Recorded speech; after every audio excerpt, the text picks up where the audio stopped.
Atos 18. Depois disso Paulo saiu de Atenas e foi para Corinto. Ali, encontrou um judeu chamado Áquila, natural do Ponto, que havia chegado recentemente da Itália com Priscila, sua mulher, pois Cláudio havia ordenado que todos os judeus saíssem de Roma. Paulo foi vê-los. E, uma vez que tinham a mesma profissão, ficou morando e trabalhando com eles, pois eram fabricantes de tendas. Todos os sábados ele debatia na sinagoga, e convencia judeus e gregos. Depois que Silas e Timóteo chegaram da Macedônia, Paulo se dedicou exclusivamente à pregação, testemunhando aos judeus que Jesus era o Cristo. Opondo-se eles e lançando maldições, Paulo sacudiu a roupa e lhes disse: Caia sobre a cabeça de vocês o seu próprio sangue. Estou livre da minha responsabilidade. De agora em diante irei para os gentios. Então Paulo saiu da sinagoga e foi para a casa de Tício Justo, que era temente a Deus e que morava ao lado da sinagoga. Crispo, chefe da sinagoga, creu no Senhor, ele e toda a sua casa, e dos coríntios que o ouviam, muitos criam e eram batizados. Certa noite o Senhor falou a Paulo em visão: Não tenha medo, continue falando e não fique calado. Pois estou com você, e ninguém vai lhe fazer mal ou feri-lo, porque tenho muita gente nesta cidade. Assim, Paulo ficou ali durante 1 ano e meio, ensinando-lhes a palavra de Deus. Sendo Galho procônsul da Acaia, os judeus fizeram em conjunto um levante contra Paulo e o levaram ao tribunal, fazendo a seguinte acusação: Este homem está persuadindo o povo a adorar a Deus de maneira contrária à lei.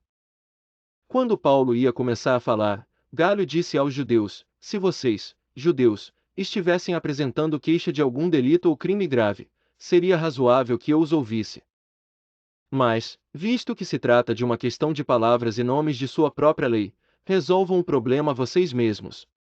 Não serei juiz dessas coisas. E mandou expulsá-los do tribunal. Então todos se voltaram contra Sóstenes, o chefe da sinagoga, e o espancaram diante do tribunal. Mas Galho não demonstrava nenhuma preocupação com isso. Paulo permaneceu em Corinto por algum tempo. Depois despediu-se dos irmãos e navegou para a Síria, acompanhado de Priscila e Áquila.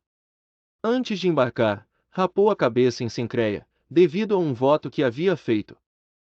Chegaram a Éfeso, onde Paulo deixou Priscila e Áquila. Ele, porém, entrando na sinagoga, começou a debater com os judeus. Pedindo eles que ficasse mais tempo, não cedeu. Mas, ao partir, prometeu: Voltarei, se for da vontade de Deus. Então, embarcando, partiu de Éfeso. Ao chegar a Cesareia, subiu até a igreja para saudá-la, e depois desceu para Antioquia. Depois de passar algum tempo em Antioquia, Paulo partiu dali e viajou por toda a região da Galácia e da Frígia, fortalecendo todos os discípulos. Enquanto isso, um judeu chamado Apolo, natural de Alexandria, chegou a Éfeso. Ele era homem culto, e tinha grande conhecimento das Escrituras. Fora instruído no caminho do Senhor e com grande fervor falava e ensinava com exatidão acerca de Jesus, embora conhecesse apenas o batismo de João. Logo começou a falar corajosamente na sinagoga. Quando Priscila e Áquila o ouviram, convidaram-no para ir à sua casa e lhe explicaram com mais exatidão o caminho de Deus.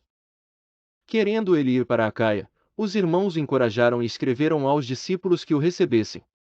Ao chegar, ele auxiliou muitos que pela graça haviam crido. Pois refutava vigorosamente os judeus em debate público, provando pelas Escrituras que Jesus é o Cristo.